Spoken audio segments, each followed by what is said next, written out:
Hey guys, welcome to my new vlog. I hope तपाईहरु सन्चै हुनुहुन्छ होला म पनि सन्चै छु आज तपाईहरुलाई न्यू एपिसोड लिएर आएको छु फाइनली गाइज म चाहिँ दशैंको माहौल हेरेर चाहिँ दशैंको लागि घरतिर जाँदै छु र तपाईहरु पनि अब दशैं पनि घर आँगनमा आइसक्यो हजुरहरु पनि घरतिर जाँदै हुनुहुन्छ होला र आजको भ्लग चाहिँ ट्राभलिङ भ्लग छ यहाँ देखि चाहिँ नेपाल सम्मको लागि मेरो भ्लगलाई लास्टसम्म हेर्दै जानु होला र बाटोमा पनि यसो कुराकानी गर्दै जाउँ होला मसँग आज बुटोलको एकजना भाइ हुनुहुन्छ उहाँले सामान रेडी गर्दै हुनुहुन्छ फाइनली हामी एकजना ट्राभलिङ एजेन्टको दाइसँग बसेका थियौं र उहाँसँग रेडी भएर चाहिँ अब बस स्टपसम्म जाँदै छौं र दशैंको माहौल चाहिँ रमझम घर आँगनमा आइसक्यो हजुर पनि घरतिर जानु होला भन्दै आजको भ्लग चाहिँ स्टार्ट गर्न चाहन्छु र बाँकी चाहिँ बस स्टेसनमा गएर चाहिँ कुराकानी गरौँला थ्यांक यू र तपाई चाहिँ यहाँ पन्जाब एरियामा कहीँ पनि हुनुहुन्छ भने जलन्धर भन्ने ठाउँमा चाहिँ आउनु होला यहाँदेखि चाहिँ बुटोल कृष्णनगरको डाइरेक्ट गाडी पाउँदो रहेछ र अहिले चाहिँ गाडी आएको छैन हाम्रो दाइ हुनुहुन्छ यहाँ र उहाँले चाहिँ गाडी सारीको अरेन्जमेन्ट गर्नुहुन्छ मेरो लगेज त्यहाँ छ अब नेपाल जानको लागि प्यासेन्जर बिस्तारै आउँदै हुनुहुन्छ र दशैंको माहौल छ सिट पनि पाउन सक्दैन तपाईहरुलाई म नम्बर प्रोभाइड गरिदिनेछु र अहिले चाहिँ बिहानको 6 बजेको छ 6 बजे चाहिँ आएको छौं हामी यहाँ आइसकेर त्यसपछि गाडी कति बेला आउँछ गाडी आइसकेपछि हामी जान्छौं तपाईहरुलाई बीचमा चाहिँ कुराकानी गर्दै गरौँला मेरो भिडियोलाई चाहिँ लास्टसम्म हेर्दिनु होला र आउँदै गरेको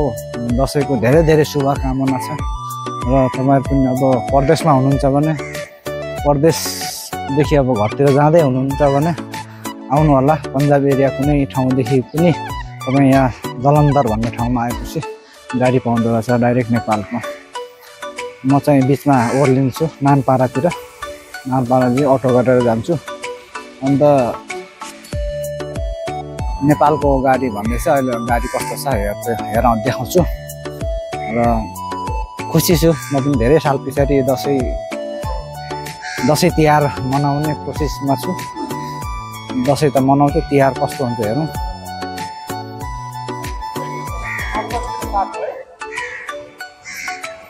यहाँ चाहिँ पाउँदो रहेछ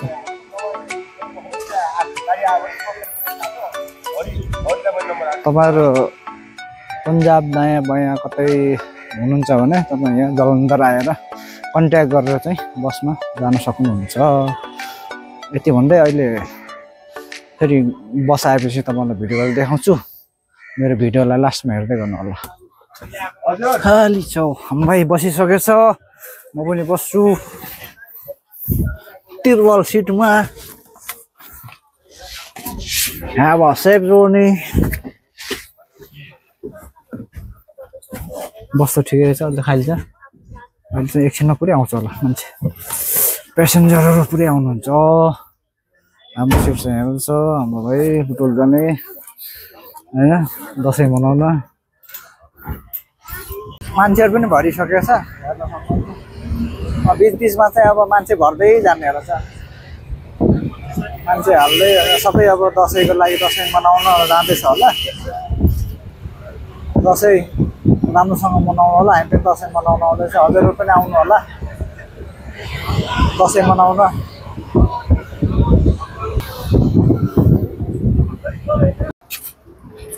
मार्कण्डा ढाबा खाना खाएर हिँडिन्छ गाइस खाना खाँदै पन्जाबी ढाबा खाना खाने के गर्छ भेज नन भेज के छ कस्तो छ चिकन खाना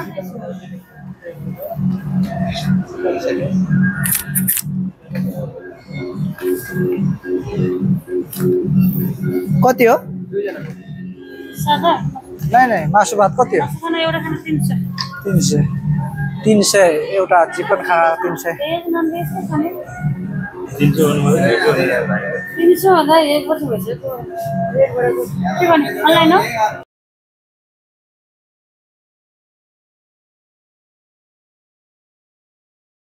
दुईटा खाना दिनु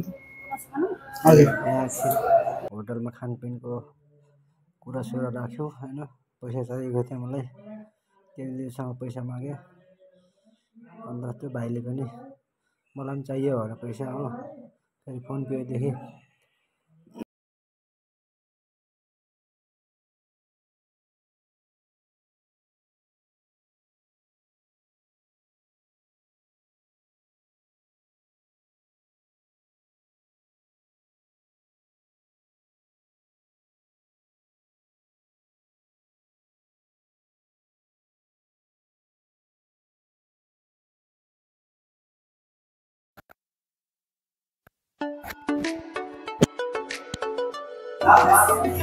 गाइस रोटी चिकन अब यो सब खानुपर्छ अब हामी खान्छौँ गाइस नेक्स्ट भेटौँ ल फाइनली गाइस खाना खाइयो खाना ठिकै थियो तर मासुमा अलिकति खुर्सानी ज्यादा जस्तो लाग्यो हैन अब चाहिँ यहाँदेखि चाहिँ मुभ हुन थाल्यो पसिना हेर्नु के हाल छ परदेशीको हाल के हाल हुन्छ घरदेखि बाहिर निस्केपछि दुःखै दुःख क्या खाना खाइयो पसिना भयो लामो ड्युटीको बस यो चाहिँ लामो दूरीको बसमा चाहिँ ठाउँदेखि चाहिँ प्यासेन्जर उठाउँदै हिँड्दो रहेछ पहिले नै बुक गरेको हुँदो रहेछ टिकटहरू बेलुका नै कल गरेर बुक गर्ने टिकट सिटहरू बनाउने त्यसो हिँड्नु पर्दो रहेछ हाम्रो दाइ पनि हुन्छ तपाईँ कहाँदेखि बस्नु पऱ्यो कहाँ जानुहुन्छ कृष्णनगर हजुर सबै कृष्णनगर मात्रै जाने बुटवल जाने मात्रै हुन्छ म मात्रै रुपैयाँ झर्ने भएँ उहाँ दाइहरू पनि दसैँ मनाउन हिँडेको होला लुधियाना चाहिँ कहाँदेखि आउनुपर्ने यतै जब गर्नुहुन्छ जाने आउने गर्नुहुन्छ नि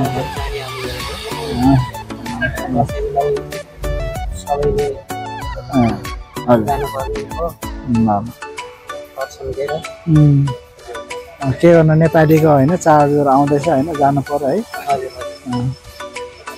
तपाईँलाई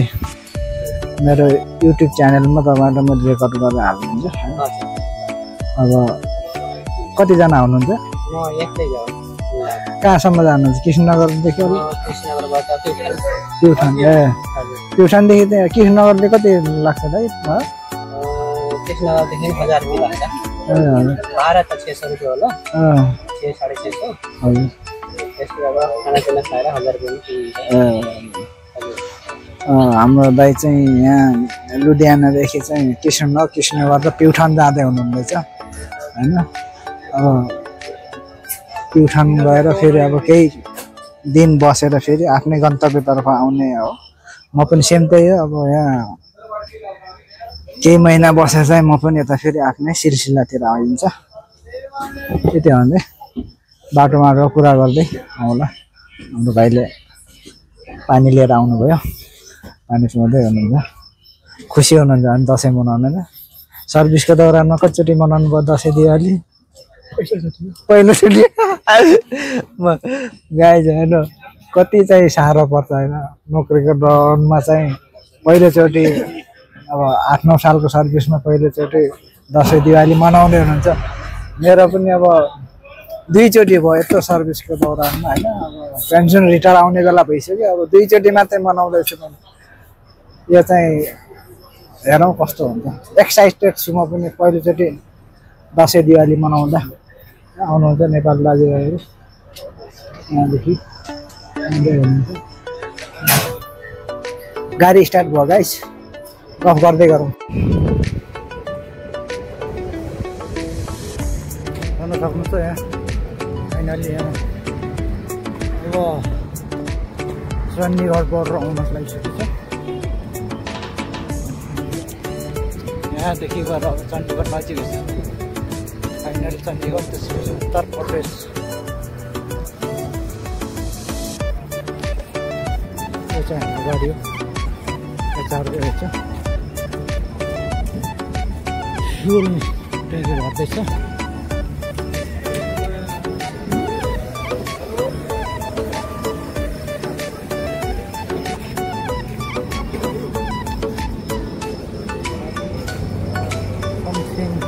कति बज्यो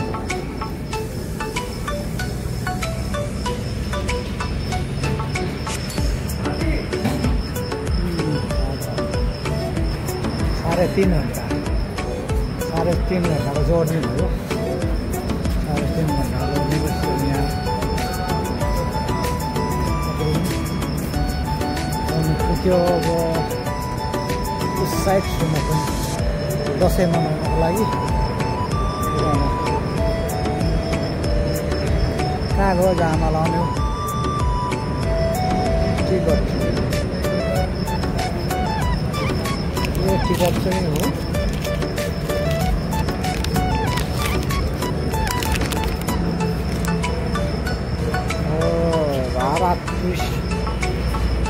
भारत टुरिस्ट कम्प्युटरले चाहिँ यसलाई सञ्चालन गरेको रहेछ यो चाहिँ फिलहाल कृष्णनगर टु लुधियानाको छ लुधियाना डेलीको बस रहेछ आउने जाने लुधियाना टु कृष्णनगर कृष्ण टु लुधियाना बिचमा चाहिँ उठाइरहेको रहेछ देख्न सक्नुहुन्छ धेरै दाजुभाइ छ नेपालीहरू नेपाली दाजुभाइहरू लाँदै हुनुहुन्छ दसैँ मनाउनु जानु होला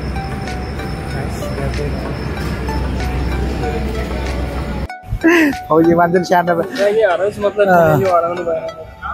फाइनल गाडी हिँड्दैछ हेर्नु सक्नुहुन्छ